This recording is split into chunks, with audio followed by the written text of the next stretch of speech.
Engage or read.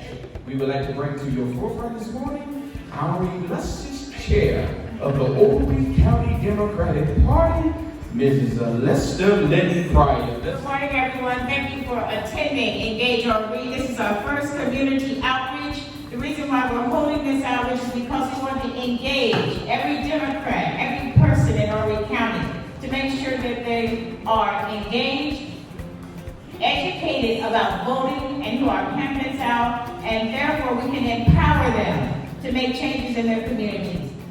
But this represents the beginning of taking back every single nook and cranny of Horry County. And most importantly, Madam Chair, it represents us taking the fight to the Republicans. One of the 2022 gubernatorial candidates, the first African American woman to run for governor of South Carolina, Senator McCleod. I am Senator McCleod. I was born and raised in Bennettsville, South Carolina, and there's a reason that I launched my campaign from Bennettsville, because it epitomizes, Marlborough County epitomizes the neglect that Governor McMaster has imposed on rural counties across South Carolina. And I'm running for governor because so many of our best and brightest from here don't stay here. We are losing our best and brightest every single day. And I know we're focused on teachers leaving the state and schools. Black young people are also leaving the state. And that has to change. So we're going to focus on not just the obvious issues like equity in education, so that the quality of your education is not defined by your zip code. We're going to focus on health care, because I want the people in my hometown community to have a hospital.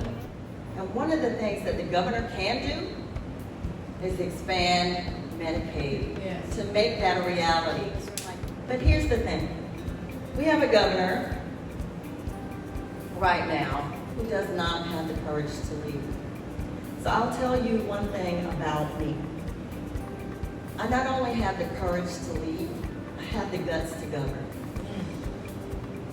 I have the faith to stand, even when I have to stand alone. And this is what it's all about, y'all.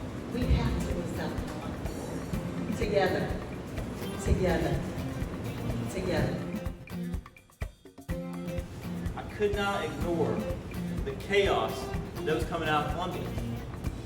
You know, first it was Henry McMaster and South Carolina's Attorney General signing on to a lawsuit to overturn the election, the big lie. Then during the middle of a pandemic, he was focused on signing the most restrictive abortion ban bill in the entire country. His vision of South Carolina is like the wild, wild west. For every person has a gun on their hip, without any training, they can walk anywhere and make our communities less safe. First of all, our teachers need a raise here in South Carolina. Not just any raise, a significant raise. It's also time that we make good on a promise made to all of us a long, long time ago, which is if you put in the work and you maintain a B average or better, you can go to college for free here in South Carolina. We need to properly invest in our education for everybody. And that includes fairly funding our state's only publicly funded HBCU.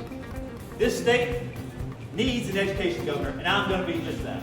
We also need to expand Medicaid so that 200,000 South Carolinians can have access to health care.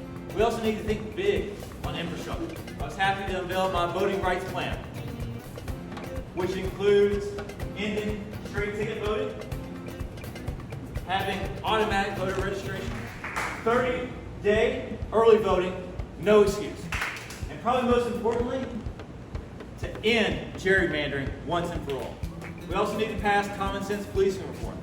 Just like the black men and women feel safe on the streets of their own community.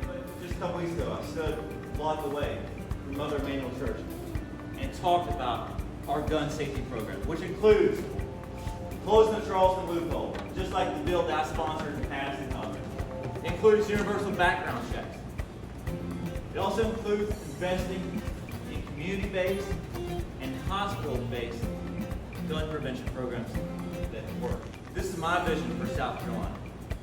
We need a leader who will also be a fighter and fight for our own values and fight for change, but we are not down.